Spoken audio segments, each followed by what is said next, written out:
God-level problems call for God-level powers. When superheroes come up against a feat that seems so ginormous, so impossible, what else is a writer to do but blow our socks off by unlocking a superhero's God mode? And let's be honest, these are moments in the comics that us fans love. Why? Because everyone wants their favorite superhero to be the strongest, the most powerful, the most unstoppable.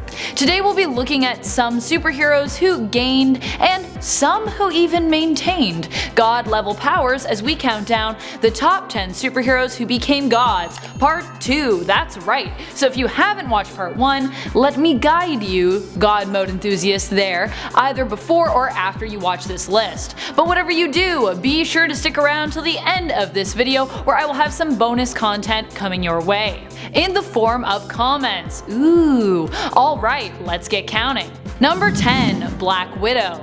Alright, so granted this is from a what if, so in terms of the main continuity it doesn't really count, but after her apparent death in the MCU, you know I gotta throw my girl Natasha a bone. And besides, I'm always talking about her awful ultimate version on our list lately, so it's redemption time for Natasha. In What If Age of Ultron issue 3, Black Widow became a god after Thor fell. Many supers and dear friends had also fallen at this point, and so it was up to Natasha to try and wield the hammer of Thor. She had to battle her way to Mjolnir, but ended up successful in retrieving it, managing even to be deemed worthy enough to lift it, and transforming her into her own version of the Thunder God. She ended up defeating the great Midgard serpent Jormungand, and while others fell in the battle, we later found out that this version of Natasha from Earth 23223 actually managed to survive despite being thought dead at the end of the comic. Also, this is a cosplay that I need to do, so adding it to my list. Number 9. Captain America. In the events that led to Secret Wars, Black Panther realized another Earth in the sky, which apparently was destroyed. It was later discovered that this was a result of incursions created by a being known as the Great Destroyer, who was causing alternate Earths to collide. In an attempt to save both Earths, the main continuity Earth of 616 and Earth 1610, from colliding with one another, the Illuminati decided to give Captain America the Infinity Gauntlet.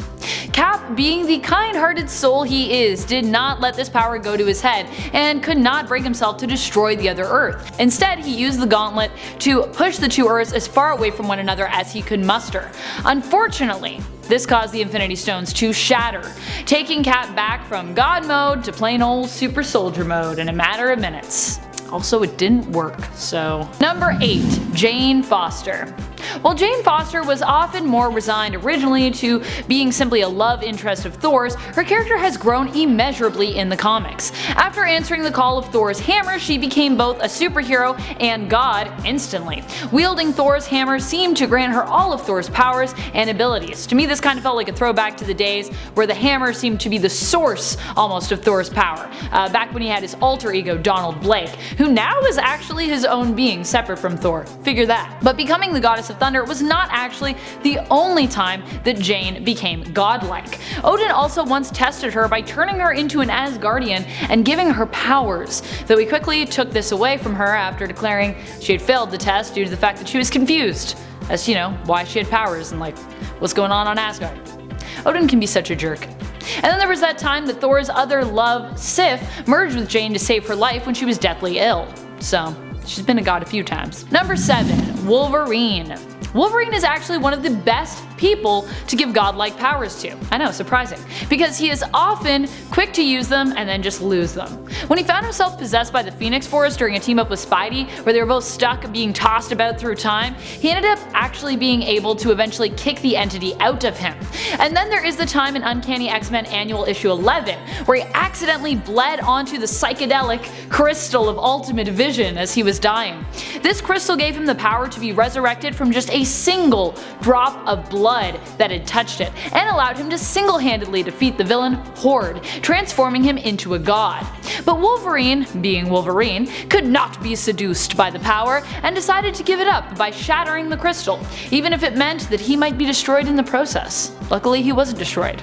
Neither were any of the X-Men that he was like, they might be destroyed, but worth it. Number 6. Spider-Man. I know you guys have all been waiting for this one, because of our last thumbnail on the previous video. During the run of the original Spider-Man series, Amazing Spider-Man, Peter found himself endowed with the power of Captain Universe. Although he would end up losing the godlike powers granted to him by the Enigma Force, there is another version of Peter on Earth-13 who decided to hold on to these powers, and yet another alternate who received the powers of Captain Universe on Earth 91110. On Earth-13, this God mode alternate met his end after facing off with Solus of the Inheritors. Despite being a god, his powers were attached to the life force, which energy vampires like the Inheritors feed off of. Solus, being as powerful as he was, managed to have a hearty enough appetite and be strong enough to devour the Enigma Force, killing Earth-13's Peter Parker. Sad. No more Cosmic Spider-Man. Bye! Number 5. Spawn. Spawn discovers that Armageddon is nigh, and that his ex-wife's children, Katie and Jake, are actually Satan and God respectively, incarnate. There is a being known to be even above them though, their mother, who actually gifted Satan and God with the earth to arrange as they saw fit. Basically, Satan and God are kind of just like cosmic children. However, their mother was disappointed and decided to put them inside the bodies of humans so they would hopefully learn something and just get along for once. This however failed, and they continued to wage war on one another. Spawn discovers that he may be the only one who can stop them, and sets out to prove himself worthy and eat some of the forbidden fruit, which will give him the strength that he needs. Presumably. He falls in battle after facing Judas, and the mother reveals that he has succeeded in the test and was meant to die in order to be resurrected, a la Jesus. Because apparently she was Jesus at one point. Anyways, she gives him the fruit, which grants him the powers of the mother, turning him into a god. He ends up using the power to defeat both Satan and God and recreate the earth. Kind of ultimate god mode. Number 4. Superman Prime.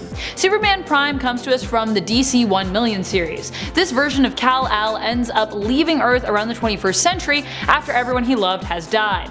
You'd think being an immortal being he would have just tried, make some new friends as his old ones were dying. But I guess he decided to not do that and just be a really lonely guy. He ends up leaving Earth to have fun space adventures where he is rumored to have traveled beyond time and space. How does one even do that? How do you travel beyond time and space? Does that make sense? I don't know. Only Kal-El could manage it after about 680 centuries away. That's right, he was gone for 680 centuries. It's a long amount of time. He returns and kind of makes a power cult with his descendants, bestowing them with powers he gained in his travels, so long as they promise to use them for good. Then he returns to his Fortress of Solitude inside the sun, popping back out to help deal with Solaris, an evil artificial sun who Green Lantern began to destroy by causing it to begin to supernova. Superman Prime steps in and simply just squashes the threat of Solaris. He also would later use his power and some DNA, which he retrieved from inside Solaris, to resurrect Lois Lane, who then became Silver. Silver and gold, silver and gold. Number 3. Adam Warlock. When the MCU turned to the comic book arc of the Infinity Gauntlet, we all thought for sure we'd be getting Adam Warlock, right? Whose existence in the MCU was teased at during one of the post-credit scenes for Guardians of the Galaxy Volume 2. Why? Well, because Adam Warlock understands these stones on a whole other level, and he was actually the one to wield the glove in the original story and put an end to the chaos, not Iron Man. Sorry Stark fans, sorry about that. Beyond that, in an alternate reality, Warlock also became the new living tribunal, transforming him into a god that stands for justice on a universal scale. Basically, if you're a cosmic superhero, you're definitely gonna have some godlike abilities at some point. Number 2. Franklin Richards. Franklin Richards is probably one of the strongest mutants on the planet. He is the son of Sue Storm and Reed Richards, and I feel like constantly steals the limelight from his sister Valeria when it comes to how OP he is considered within the comics. Well, I'm sure he didn't instantly have powers when he was born, as most mutants do not actually seem to gain their powers until they hit puberty. He definitely was an early developer. This is a child who had to have his mind shut down as a baby by his dad, Mr. Fantastic, as apparently Franklin was revealed to be already too strong and dangerous when he was kidnapped and put in a device that would, granted, unlock the full potential of his psionic abilities. So, okay, maybe sure, but still, he was a baby, a baby! Franklin as a young boy also created a pocket universe after Onslaught killed his parents, which he kept inside a blue rubber ball, effectively saving his mom and dad and everyone else Onslaught had killed. Oh, and he and Galactus also end up becoming BFFs. Godlike beings gotta stick together, right? Know you're like a god if you're friends with Galactus. That's what I think. Number 1. Dr. Manhattan. John was sort of already granted godlike abilities as soon as he became the victim of an accident involving a radioactive particle test. It would take him a while, of course, to reform and come to this conclusion. But although this story is therefore more about John Osterman becoming a god, Dr. Manhattan really wasn't fully aware of how godlike his mind was becoming initially. As time progressed, he experienced a detachment to life that he eventually realized kept him separate and allowed him to see himself as being above humanity. The way he was able to view time and the value he put on human life eventually made him not only godlike in ability, but also in his viewpoint. Though he did end up rediscovering the miracle of life when he allowed the Silk Spectre, his former partner Lori, to view the world as he did, and they both discovered that the comedian was actually her father. He was like, wow, that's so amazing. Actually, human life's pretty cool. It's like a miracle. How did your mom and the comedian hook up? That's terrible. Thank you so much for watching, Nerd Squad. Who else do you feel like we still have yet to mention on part 1 and part 2 of our godly superhero lists? Are there any superheroes who have yet to go god mode but who you think should? And what is your favorite superhero who maintains a godlike status? Let us know in the comments below. Speaking of comments, allow me to regale you with some from one of our latest videos, top 10 alternate versions of the She-Hulk. Just L commented, wish I was more toned so I could cosplay She-Hulk. Never fret, my friend. Cosplay is really, it's for all shapes and sizes. The best thing about dressing up is you actually can be anyone you want to be. To me, it's about bringing some of yourself to the character and sometimes even creating your interpretation, like when you gender bend a character. I would encourage you to just have fun and cosplay whomever you like. If you want to be She-Hulk, you go and be She-Hulk, you know, don't let anyone stop you. Luke Alford offers, you forgot the time Jean Grey became a She-Hulk in Savage Hulk issue number 3. Wow, so I hadn't read Savage Hulk, but thank you for getting me to add it to my reading list. I actually just read issue 3 today after I read that comment, and I am sad that I missed out on Jean Grey just hulking out. Thanks for that knowledge exchange. Yay! I teach you, you teach me. Yay, yay, yay. And that's all the time we have for comments today. Be sure to like, subscribe, and ring my bell if you haven't already. You know I love it when you do. This has been Top 10 Nerd, and I'm your host Amanda McKnight, reminding you, as always, to stay nerdy, YouTube.